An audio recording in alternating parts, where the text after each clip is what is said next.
Teman-teman tentu sudah mendengar bagaimana situasi penerimaan pajak kita yang telah diumumkan oleh negara, di mana penerimaan pajak kita defisit atau tidak mencapai target. Semua tahu bahwa perubahan sistem penerimaan pajak kita ke sistem Cortex telah diduga menjadi penyebab lambatnya penerimaan negara dari penerimaan pajak. Dan dampaknya kita merasakan betul sampai sekarang ini situasinya seperti apa, bahwa akibat terganggunya penerimaan negara dari pajak yang diduga diakibatkan oleh sistem baru Cortex ini mengakibatkan defisit APBN. Kementerian telah mengumumkan situasi APBN kita, dan kita defisit sampai bulan Maret itu lebih dari 100 triliun. Ini adalah pertanda buruk bagi negara kita. Dan sampai sekarang sudah masuk 6 bulan, belum jelas apakah Cortex ini sudah berfungsi baik atau tidak. Kali ini kita mau bicara tentang Cortex. Ini sistem dari mana, dari siapa yang membangun. Pada 2020, agen pengadaan Cortex ini, PricewaterhouseCoopers, mengumumkan bahwa sistem Cortex perpajakan di Indonesia akan dibangun oleh LNG CNS, anak usaha dari LG. Selama ini produk dari Korea yang memproduksi banyak produk-produk elektronik.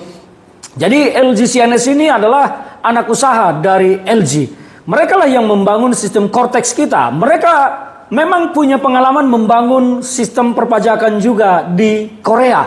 Tetapi kita tidak mendapat informasi yang utuh bagaimana kehebatan dari sistem ini di Korea. Yang kita tahu bahwa sistem ini tidak bagus-bagus banget kalau dibandingkan dengan IRS punya Singapura, Internal Revenue Administration System, atau IRS milik Amerika, ya, Internal Revenue System. Cortex yang dibangun oleh Dirjen Pajak ini bekerja sama dengan perusahaan LG CNS, anak usaha LG, senilai 1,2 triliun lebih, hampir 1,3 triliun. Selain itu masih ada satu konsultan lagi, yaitu Deloitte, yang menjadi konsultan pengarah tentang vendor pengadaan barang jasa ini, yang nilai kontraknya sekitar 100-an miliar lebih.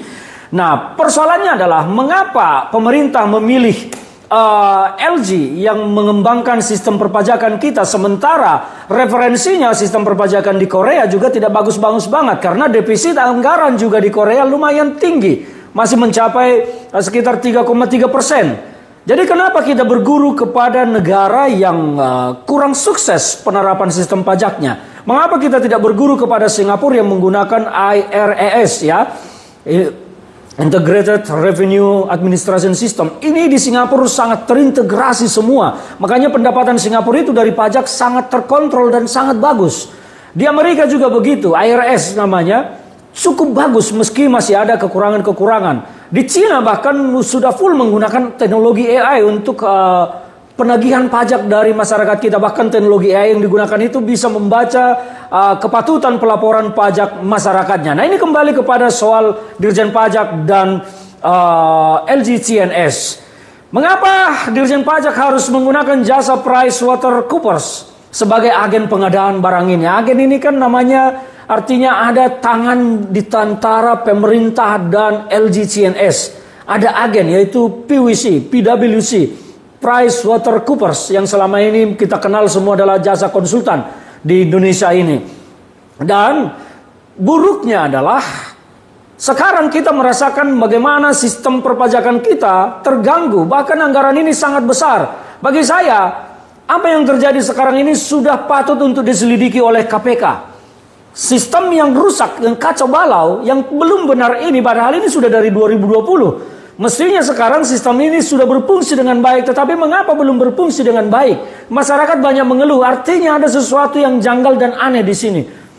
Maka menurut saya, Komisi Pemberantasan Korupsi atau Kejaksaan Agung Republik Indonesia sudah seharusnya menelusuri pengadaan barang jasa terkait Cortex sekarang yang dipergunakan oleh Dirjen Pajak ini.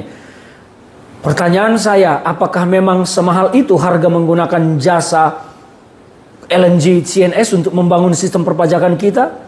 Sementara IRAS saja Singapura tidak sampai mungkin lebih mahal, tetapi sistemnya sudah sangat terintegrasi semua. Jadi ini adalah pertanyaan besar. Menurut saya, ini pendapat subjektivitas saya bahwa LG CNS ini kemungkinan masih kurang pengalaman untuk membangun sistem perpajakan. Makanya sampai sekarang di kita Cortex ini masih terganggu dan belum bisa bekerja. Meski ini sudah sejak 2020 diumumkan bahwa sistem perpajakan kita akan dibangun oleh Cortex. Dan ini sudah 2025. Penerimaan negara akhirnya terganggu dan defisit cukup besar. Apa yang akan terjadi kalau sistem ini terus begini, terus berlangsung? Maka yang menjadi korban nanti adalah pemerintahan Pak Prabowo Subianto.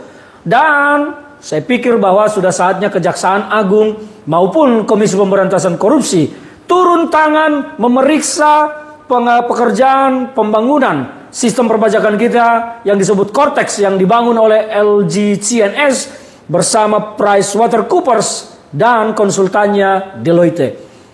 Ini tidak boleh dibiarkan karena faktanya penerimaan pajak kita terganggu. Ketika ini terganggu kan tentu ada yang tidak beres. Logikanya semudah itu. Nah, ketidakberesan itu kenapa terjadi? Apakah karena ada korupsi, ada markup atau apa? Atau memang karena LG ini juga kurang kemampuan teknologinya untuk membangun sistem perpajakan? Ini kan perlu diusut supaya uang 1,3 triliun itu tidak terbuang sia-sia. Nah, ini salam dari saya untuk LG CNS, untuk PricewaterhouseCoopers dan Deloitte. Kalian harus bertanggung jawab atas defisitnya penerimaan pajak negara per 3 bulan kemarin di 2025. Dan ini Juni saya duga peristiwa yang sama masih akan terjadi. Dan ini ancaman bagi APBN negara Republik Indonesia ke depan. Pak Prabowo harus perintahkan Jaksa Agung atau KPK untuk menyelidiki pengadaan barang jasa pembangunan sistem Cortex kita ini. Tidak boleh dibiarkan ini. Menurut saya ada yang banyak sangat janggal sekali dalam hal ini yang perlu ditelusuri. Salam dari saya, Ferdinand Hutahayan.